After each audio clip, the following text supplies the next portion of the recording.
அனைவருக்கும் வணக்கம். துலாம் ராசிக்காரர்களுக்கு அலட்சியம் வேண்டாம், அவசியமாக பாருங்கள். புதையல் யோகம் என்று சொல்லக்கூடிய வகையில் ஆகஸ்ட் மாதம் எப்படி அமைகிறது, ஆகஸ்ட் மாதத்தில் கிரகநிலைகளின் அமைப்பு எப்படி உள்ளது என்று பார்க்கும்போது பெரும்பான்மையான கிரகநிலைகள் அதீத நன்மையை அள்ளித்தரக்கூடிய வலுவான அமைப்பில் சஞ்சரிக்க போகின்றன. அதிலும் குறிப்பாக ராசியின் அதிபதியாக இருக்கக்கூடிய சுக்கிரன் லாபஸ்தானத்தில் 1ஆம் தேதி முதல் சஞ்சரிக்க போகிறாருங்க. வித்யாகாரகரான புதன், சூரியன் என பெரும்பான்மையான கிரகநிலைகள் லாபஸ்தானத்தை வலுப்படுத்துகின்றன. லாபாதிபதியாக இருக்கக்கூடிய சூரியன் லாபஸ்தானத்தில் பிற்பகுதியில் ஆட்சி பலம் பெறுகிறாருங்க. இதன் காரணமாக அனைத்திலும் புதையல் யோகம் என்று சொல்லக்கூடிய வகையில் நல்ல பல முன்னேற்ற வாய்ப்புகளை நிறைந்து பெறுவதற்கான சூழல் நிச்சயமாக துலாம் ராசிக்காரர்களுக்கு உண்டு. ஏனென்றால் புதையல் யோகம் என்று சொன்னவுடனே நம்மளுடைய மனதில் பூமிக்கு அடியில் மறைத்து வைக்கப்பட்ட அல்லது புதைக்கப்பட்ட பொக்கிஷங்களை நாம் கண்டெடுப்பதால்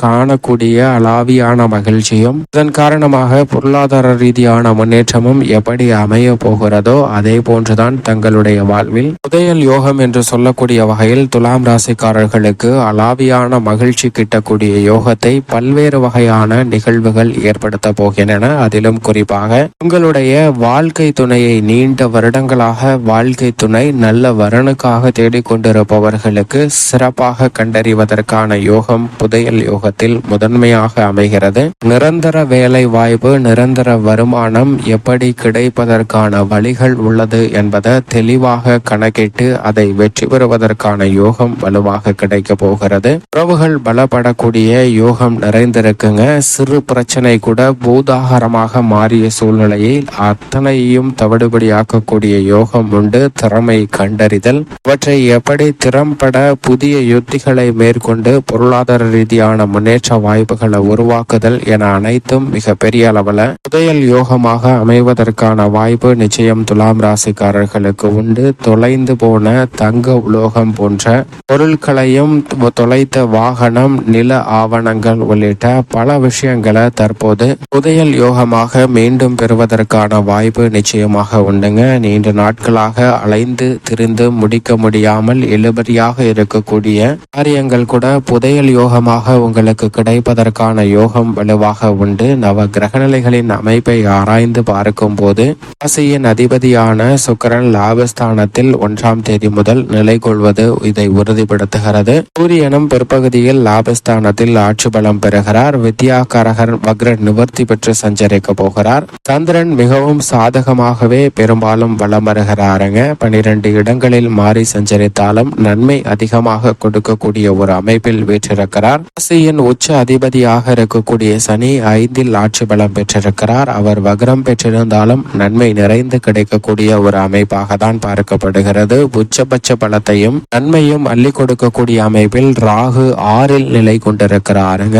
ராகு 6இல் இருப்பது அமோகமான வளர்ச்சியை பெற்றுத்தரக்கூடிய ஒரு சிறந்த அமைப்பாக பார்க்கப்படுகிறது. விரயஸ்தானமாகிய 12இல் கேது இருக்கிறாருங்க. குருவின் சுப பார்வை அவரின் மீது பதிவதால் சுப விரய செலவுகள் நிறைந்து பெறுவதற்கான யோகம் நிச்சயமாக உண்டு. குரு மற்றும் மங்களக்காரகன் என்று சொல்லக்கூடிய செவ்வாய் ஆகிய 2 கிரகநிலைகளும் அஷ்டமஸ்தானத்தில் நிலை கொண்டிருப்பது நிச்சயம் சாதகமற்ற ஒரு அமைப்பாக தான் பார்க்கப்படுகிறது. இருந்தாலும் கூட அவற்றில் விதிவிலக்காக குரு மங்கள யோகம் நிறைந்து கிடைப்பதற்கான வாய்ப்பு உள்ளது என்பதால் பல்வேறு வகையான தடைகளை ஓடுபடியாக்கக்கூடிய சூழல் நிச்சயமாக குரு மற்றும் மங்களக்காரகரான செவ்வாயின் அமைப்பு காரணமாக நிச்சயமாக உண்டு. இப்படி நவ கிரக நிலைகளின் அமைப்பும் துலாம் ராசிக்காரர்களுக்கு இருக்க குடும்ப சூழ்நிலையை பொறுத்த வரைக்கும் குரு மிக வலுவாக அஷ்டமத்தில் நிலை கொண்டிருக்கிறார். அவருடன் இணைந்து செவ்வாயும் அஷ்டமத்தில் நிலை கொள்வதால் சற்று அலைச்சல் அதிகரிக்கலாம். ஆனால் நீங்கள் எதிர்பார்க்கக்கூடிய நல்ல பல மங்கள ஓசை நிறைந்த வாய்ப்புகள் நிச்சயமாக உங்களை தேடி வரும். நல்ல வரன் கிடைத்து திருமண பாக்கியம், நீண்ட நாட்களாக எதிர்பார்க்கக்கூடிய புத்திர பாக்கியம், காதல் கைகூடுதல் என அனைத்திலும் மிக பெரிய அளவில் வெற்றி நிறைந்து கிடைப்பதற்கான சூழல் உண்டு. உறவுகள் பலப்படுவதற்கான வாய்ப்பு உண்டுங்க. தொலைந்து போன நட்புகளை உறுதி செய்வதற்கான யோகமும், நட்பு வட்டாரம் விரிவடைவதற்கான வாய்ப்பும் உண்டு. கணவன் மனைவிக்கிடையே ஒற்றுமை பலப்படுகிறது. பல்வேறு வகையான கருத்து வேறுபாடுகளால் குடும்ப வாழ்க்கையில் சிக்கல்களை சந்தித்து வந்தவர்களுக்கு அத்தனையிலும் நல்ல பரஸ்பர அன்பும் வளர்ச்சியும் முன்னேற்றமும் நிறைந்து கிடைப்பதற்கான சூழல் மிகவும் வலுவாக கிடைக்கிறது. அதோடு மட்டுமல்லாது குடும்ப வருமானத்தை உயர்த்தி கொள்ள மேற்கொள்ளக்கூடிய முயற்சியில் வெற்றி கிடைக்கும். கடன் சார்ந்த தொல்லைகளிலிருந்து வெளிவருவதற்கான நல்ல பல சந்தர்ப்பங்கள் நிச்சயமாக இந்த தருணத்தில் அமைய போகிறது. உத்தியோக ரீதியாக பல்வேறு வகையில சந்தித்து வரக்கூடிய நெருக்கடிகள், கடுமையான போராட்டங்கள் அனைத்துமே விலகுவதற்கான சாத்தியக்கூறுகள் உண்டுங்க. நிச்சயமாக உங்களுடைய திறமைக்கு அங்கீகாரம் கிடைக்கக்கூடிய வகையில் நிரந்தர வேலை வாய்ப்பு அமைவதற்கான யோகமும், நீங்கள் விரும்பிய வெளிநாட்டு வேலை வாய்ப்பு, மனதிற்கு பிடித்த நல்ல வேலை வாய்ப்பு போன்றவை அமைவதற்கான சாத்தியக்கூறுகள் வலுவாக உண்டு. உங்களுடைய சிறு முயற்சியிலே இதர் சார்ந்த பணிகள் மிக பெரிய அளவில் வெற்றி பெறுவதற்கான யோகம் துலாம் ராசிக்காரர்களுக்கு உண்டு. தொழில்துறை வியாபாரத்துறை சார்ந்த பணிகளில் தொடர்ந்து பின்னடைவை சந்தித்து வந்த சூழ்நிலையில் மிக பெரிய அளவில் மாற்றம் ஏற்படுகிறதுங்க. நீங்கள் எதிர்பார்க்கக்கூடிய உச்சபட்ச வளர்ச்சியும் நன்மையும் இந்த தருணத்தில் நிச்சயமாக உண்டு. நிதி நிறுவனங்களின் ஒத்துழைப்பு சாதகமாக அமையும். புதிய முதலீடுகள், புதிய ஒப்பந்தங்கள் மனதிற்கு மகிழ்ச்சி அளிக்கக்கூடிய வகையிலும், புதையல் யோகம் என்று சொல்லக்கூடிய வகையில் லாபம் பல மடங்கு உயர்வதற்கான வாய்ப்பு நிச்சயம் துலாம் ராசிக்காரர்களுக்கு உண்டு என்பதில் சந்தேகமே இல்லை. கலைத்துறையின் நாயகனாக இருக்கிறாருங்க ராசியின் அதிபதியான சுக்கிரன். அவர் லாபஸ்தானமாகிய 11 சஞ்சரிக்க போகிறாருங்க.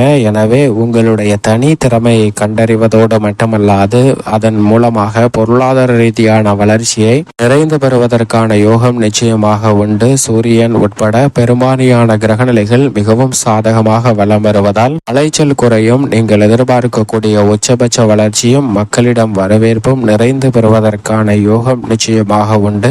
கலைத்துறையில் மற்ற துறைகளை விட புதையல் யோகம் என்று சொல்லக்கூடிய வகையில் பல வாய்ப்புகள் அபரிவிதமாக அமைகிறது. அரசியல் சார்ந்த பணிகளில் உச்சபட்ச வளர்ச்சியும் நன்மையும் நிறைந்து கிடைப்பதற்கான யோகம் உண்டுங்க. அரசியல் முதிர்ச்சி என்று சொல்லக்கூடிய வகையில் பக்குவத்துடன் அனைத்து விதமான பணிகளையும் கையாளுவதற்கான யோகம் துலாம் ராசிக்காரர்களுக்கு உண்டு. எனவே பல்வேறு வகையான சிக்கல்கள், நெருக்கடிகள் அனைத்தையும் தவிடுபடியாக்கி உச்சபட்ச வளர்ச்சியும் முன்னேற்றமும் அரசியல் சார்ந்த பணிகளில் நிறைந்து பெறுவதற்கான சாத்தியக்கூறுகள் வலுவாக கிடைக்கிறது. மாணவ மாணவியரின் கல்வி சார்ந்த பணிகளில் வித்யாகரகரான புதன் வக்ர நிவர்த்தி பெறுவதால் நல்ல வளர்ச்சி கிடைக்கிறது. கல்வியில் நல்ல முன்னேற்றம் உண்டு. விவசாயத்துறையின் அதிபதியான செவ்வாய் குருவுடன் இணைந்திருப்பதால் சற்று நன்மையை எதிர்பார்க்கலாம். இருந்தாலும் விவசாயம் சார்ந்த பணிகளில் சற்று கூடுதல் அலைச்சல் உண்டு என்பதுதான் யதார்த்தமான உண்மை. எனவே விவசாயம் சார்ந்த பணிகளில் சற்று முன்கூட்டியே நன்கு திட்டமிடுதல் மிக முக்கியமாக துலாம் ராசிக்காரர்களுக்கு தேவை. பெண்மணிகளை பொறுத்த வரைக்கும் குரு அஷ்டமத்தில் இருந்தாலும் ராசியின் அதிபதியான சுக்கிரன் லாபத்தில் வீற்றிருக்கிறாருங்க. எனவே இந்த மாதம் முழுவதுமே பெண்மணிகளுக்கு இல்லத்திலும் தொழில் ரீதியான பணிகளிலும் இரட்டிப்பு மகிழ்ச்சி நிச்சயமாக உண்டு. மேலும் இந்த தருணத்தை சாதகமாக மாற்றிக்கொள்ள துலாம் ராசிக்காரர்கள் வாரத்தில் செவ்வாய்க்கிழமை விரதம் இருந்து அருகாமையில் உள்ள அம்மன் ஆலயம் சென்று தீபமேற்றி வழிபாடு செய்யுங்கள். தடைகள் அகன்று சிறப்பான வளர்ச்சியும் முன்னேற்றமும் தங்களுடைய வாழ்வில் புதையல் யோகமாக நிச்சயமாக அமையும். துலாம் ராசிக்காரர்களுக்கு